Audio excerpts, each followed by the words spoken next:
Hi friends, how are you? Welcome to this channel and let's see our today's video and that is live poems question and answers.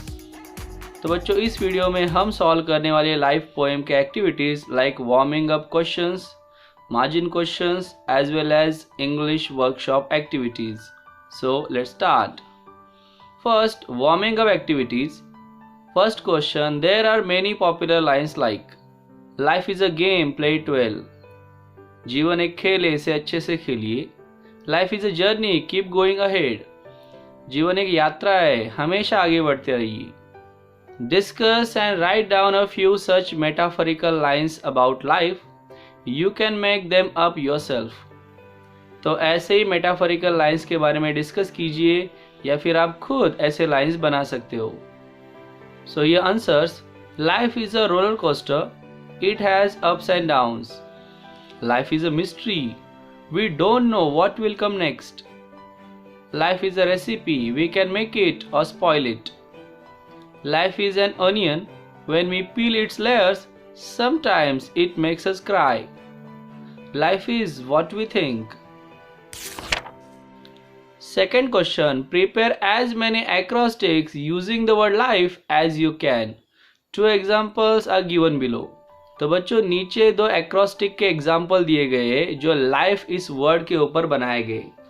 तो acrostic को आपको पता रहता है कि किसी भी वर्ड के हर एक लेटर से एक नया वर्ड या फिर नया सेंटेंस बनाया जाता है और उन्हें वर्टिकली लिखा जाता है.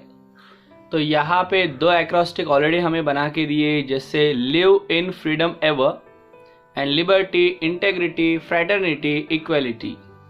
तो यहाँ पे हर एक लेटर से लिखा गया वर्ड लाइफ को दर्शा रहा है.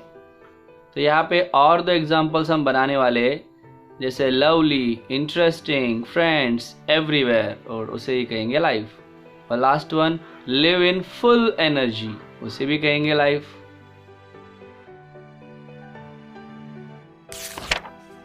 Third question, listen carefully and right the word in the appropriate column. तो नीचे कुछ फीलिंग्स दी गई है, उनमें कुछ है पॉजिटिव फीलिंग्स और कुछ है नेगेटिव फीलिंग्स. तो हमें इन फीलिंग्स को सही कॉलम में वहाँ पे लिख देना है. तो यहाँ पे देखेंगे पहले पॉजिटिव फीलिंग्स कौन कौन सी है.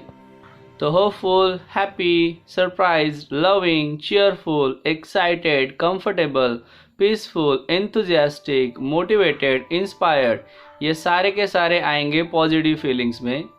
वही lonely, jealous, shy, proud, anxious, nervous, embarrassed, scared, silly, depressed, threatened, crushed, angry, ये सारी फीलिंग्स आएंगे नेगेटिव में.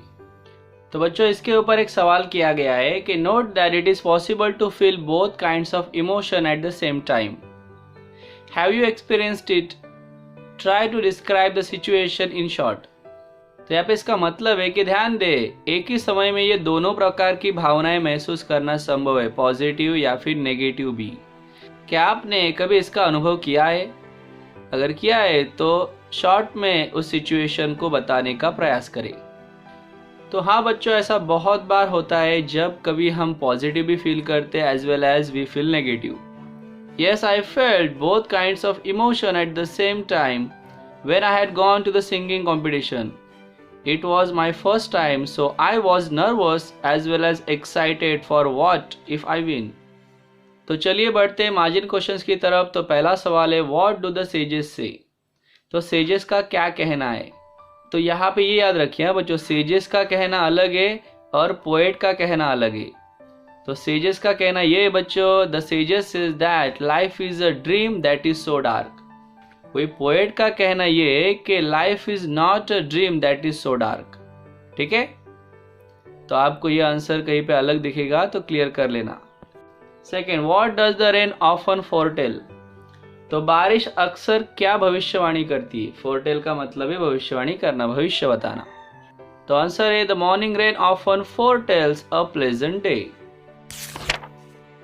तीसरा है, what should we do during joyful times in life. तो हमारे जीवन में जब सुख का समय आता है, आनंद का समय आता है, तो हमें क्या करना चाहिए. Answer, we should enjoy joyful times in a happy and cheerful way because it flies away rapidly. Fourth one, who does our best refer to. तो ये जो our best ये जो phrase है वो किसके लिए इस्तेमाल हुई. तो answer our best refers to our loved ones, our close relatives. Fifth, why are the wings of hope golden? तो होप ये जो फीलिंग बताई गई है उसके जो विंग्स है वो गोल्डन क्यों है? Answer the wings of hope are golden because gold shows best quality in metals. Similarly, hope is the powerful thing that can lift us from extremely difficult situation. Let's move towards English workshop activities. First है बच्चों, pick out from the poem 2 lines that reflect an optimistic, that means positive attitude, and pessimistic, that means negative attitude. So in optimistic, first line, enjoy them as they fly. Second, but these are transient all. Pessimistic, sometimes there are clouds of gloom. Oh, why lament its fall? Second question, give other ly adverbs of similar meaning for the following. Use a thesaurus if needed. तो नीचे कुछ adverbs दिए गए, उनके similar ly adverb से हमें लिखने हैं. तो यहाँ पे फर्स्ट है रैपिडली, उसके लिए लिखेंगे swiftly, merrily, happily, gratefully, thankfully, cheerily, joyfully, manfully, bravely, strongly, fearlessly, boldly, gloriously, enthusiastically, victoriously, triumphantly. Third question, pick out 3 examples of interrogation from the poem. तो इंटरोगेशन का मतलब बच्चों रेटोरिकल क्वेश्चन, कुछ ऐसे सवाल जो जवाब के लिए नहीं पूछे जाते, जवाब उनके अंदर ही छुपा रहता है. तो वहां पे भी सवाल है explain in your own words the point that each one makes. तो हर एक सवाल क्या बता रहा है वो भी हमें यहाँ पे बताइए.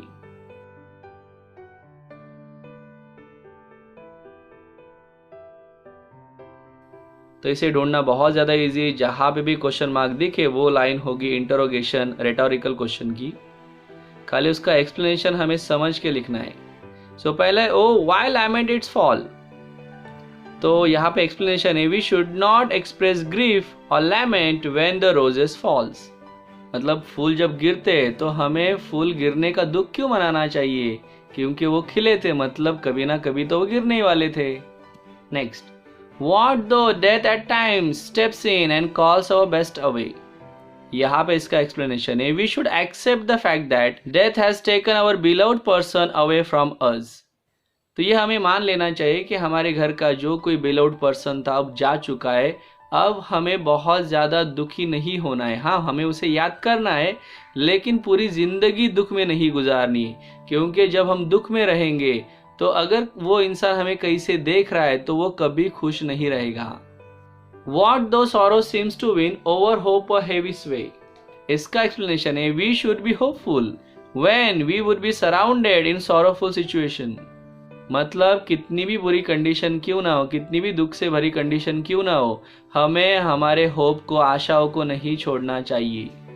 B explain the metaphor in the following lines. तो यहाँ पे 4 लाइंस दी गई है, उनमें मेटाफर फिगर्स ऑफ स्पीच किस तरह आया ये हमें एक्सप्लेन करना है.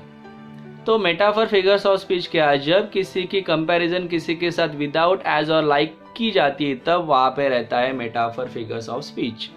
तो यहाँ पे फर्स्ट लाइन है after little morning rain foretells a pleasant day. So यहाँ पे देखेंगे क्यों ये मेटाफर है, because little morning rain is compared with difficult situation. Second, sometime there are clouds of glooms.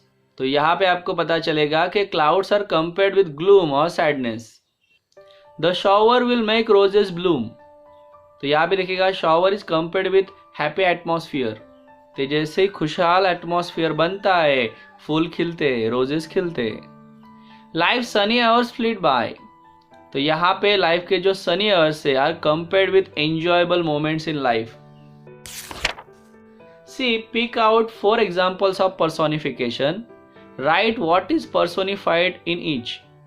तो यहाँ पे 4 पर्सोनिफिकेशन के एग्जाम्पल हमें ढूंढने के लिए कहा गया है और उनमें कौन सी चीज पर्सोनिफाई की गई ये भी बतानी है. तो पर्सोनिफिकेशन फिगर्स ऑफ स्पीच तब रहता है जब किसी नॉन ह्यूमन चीज को, चाहे वो जानवर हो, कोई चीज हो या कोई नॉन लिविंग थिंग हो, कोई भी नॉन ह्यूमन अगर चीज है और उसे अगर ह्यूमन कैरेक्टरिस्टिक अगर दी जाए, मतलब ह्यूमन की एक्टिविटीज, ह्यूमन की क्वालिटीज अगर दी जाए तो समझ लेना वहां पे आया है पर्सोनिफिकेशन फिगर्स ऑफ स्पीच. तो यहाँ पे first after little morning rain foretells a pleasant day. तो यहाँ पे एक्सप्लेनेशन है a little morning rain has been given human action of foretelling. तो भविष्य बताना ये तो ह्यूमन एक्शन है और ये लिटिल मॉर्निंग रेन को दिया है यहाँ पे। Second, what though death at time steps in. तो यहाँ पे भी क्लियर दिखाई दे रहा है death has been given human action of stepping in, या फिर चलने के एक्शन यहाँ पे डेथ को दी गई है। Third, and calls our best away. तो यहाँ पे भी डेथ हमारे लव्ड वन को बुला रही है। Death has been given action of calling और taking away. Fourth, what though sorrow seems to win. So यहाँ पे भी आपको देखने को मिलेगा sorrow has been given human action of winning. अब क्वेश्चन नंबर डी है and calls our best away is a gentle way of expressing the unpleasant idea of loved one dying. तो यहाँ पे इस लाइन का मतलब आप देख सकते हो कि डेथ आती है और हमारे लव्ड वन मेंबर्स को बुला के लेके जाती है। ओके, तो ये एक हार्श ट्रूथ है, ये एक अनप्लीजेंट आइडिया है जिसे बहुत ही जेंटल वे में एक्सप्रेस किया गया है कि वो उन्हें बुला के लेके जाती है। सो ऐसे एग्जाम्पल रहते हैं बच्चों, it is an example of euphemism. तो ये भी एक तरह का फिगर्स ऑफ स्पीच है। Think and write down 3 or 4 ways in which we can express the idea of death in a tactful and gentle manner। तो डेथ जैसी इतनी अनप्लीजेंट आइडिया को हम जब जेंटल मैनर में बताने की कोशिश करते हैं तब उसे ही कहा जाता है यूफेमिज्म। तो ऐसे ही और भी यूफेमिज्म के एग्जाम्पल्स आपको नीचे लिखने के लिए कहा गया है। So my grandpa is no more, she is in the heaven, he will never return, his uncle sleeping under the grave. ऐसी बहुत सी लाइन से आप लिख सकते हो, कमेंट सेक्शन में आप लिख सकते हो अगर आप लिखना चाहते हो तो।